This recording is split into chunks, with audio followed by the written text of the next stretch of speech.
Todos nós queremos que os nossos filhos sejam pessoas independentes, autônomas, que saibam se virar na vida. E é por isso que nós vamos falar hoje sobre autonomia.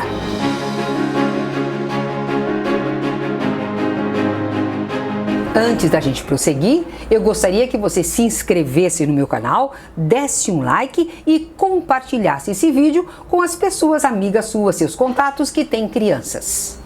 A autonomia, a independência da criança é um dos pilares da disciplina positiva. Mas não só da disciplina positiva. Todos os bons educadores destacam que a criança precisa cada vez mais ser autônoma.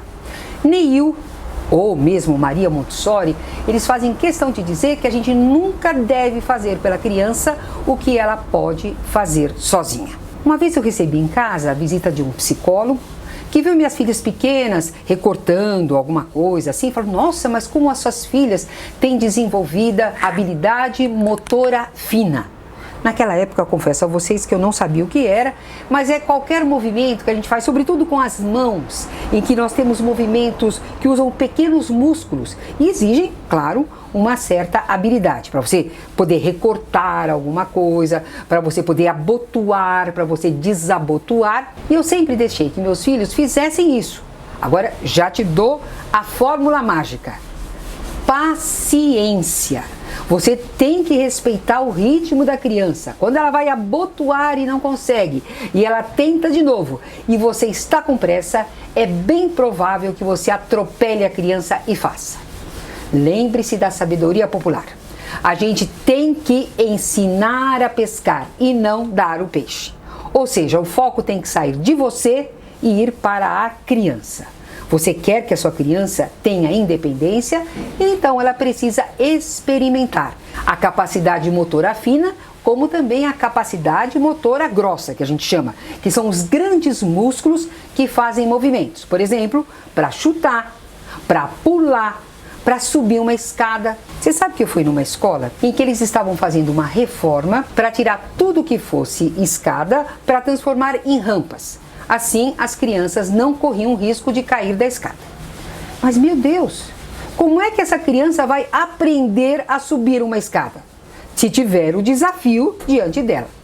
Pode ser que no começo a criança realmente tenha dificuldade, mas aí você está do lado, você ajuda até que ela se torne independente e pode fazer aquele movimento sozinha. A criança precisa experimentar para saber que ela tem condições de realizar determinada tarefa. Aí você pode me dizer: ai, Lilia, eu fico com medo, ela quer andar em cima da mureta, mas vai que cai. Claro, ela tem o risco de cair. Então você se aproxima dela e ao invés de ficar dizendo: olha, você vai cair, você vai se machucar. Não, você fala: vai firme, eu estou te apoiando com a mão. E aí você vai apoiando e aos poucos a criança vai podendo fazer o movimento dela sozinha. Eu tenho oportunidade de vez em quando aqui em casa de ter a visita de um garoto de 9 anos. E ele é um menino que teve muito pouco estímulo para o desenvolvimento, para a sua coordenação motora. Não que ele tenha algum problema, ele não nasceu com problemas, mas como não foi estimulado, ele não tem o movimento preciso para determinada atividade. E outro dia ele estava brincando com uma menina de 6 anos, e essa menina já é muito mais ativa. E ela apoia na corda, se balança, ela escorrega no escorregador, e ela viu que ele, apesar de mais velho, tem muitos limites, e realmente ele tem limites. E o pior, quando ele vê a menorzinha fazendo, ele fica mais inibido. Poxa, eu sou maior e não consigo. E isso abaixa a autoestima dele. E cada vez mais, isso vira um círculo vicioso. Ele não arrisca porque ele vai fazer pior. Ele não tem músculos desenvolvidos em outras atividades que fizeram com que ele tenha força. E aí ele vai ficando pior do que a menina de 6 anos. Imagina o que é isso para a autoconfiança desse menino. Eu disse que nós precisamos de paciência para lidar com as crianças. Então eu vou contar um outro exemplo que eu pude observar outro dia.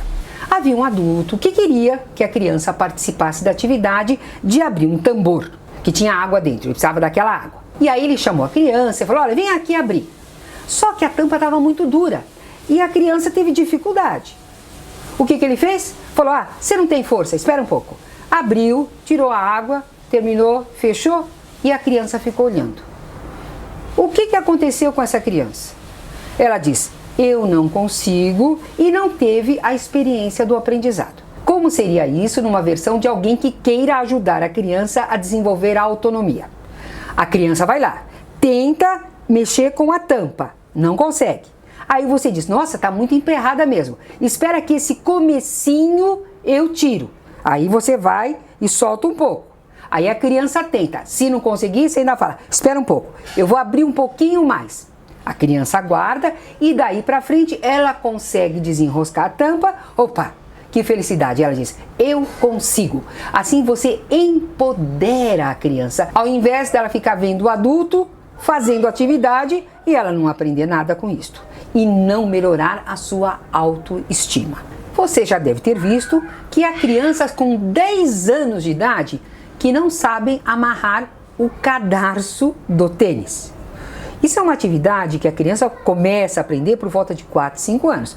Uma criança de 6 anos tem que ter total domínio de amarrar o seu próprio tênis. E eu já vi pai e mãe amarrando o tênis de filho com 10 anos de idade. Veja que ele acaba sendo ridicularizado pelos colegas e a autoestima dele vai lá para baixo. Por isso, quando a gente fala em autonomia, nós temos que pensar nesses pequenos atos do cotidiano, desde amarrar tênis a tomar água, que a criança tem que fazer com independência. E aí nós vamos fazendo o caminho da autonomia.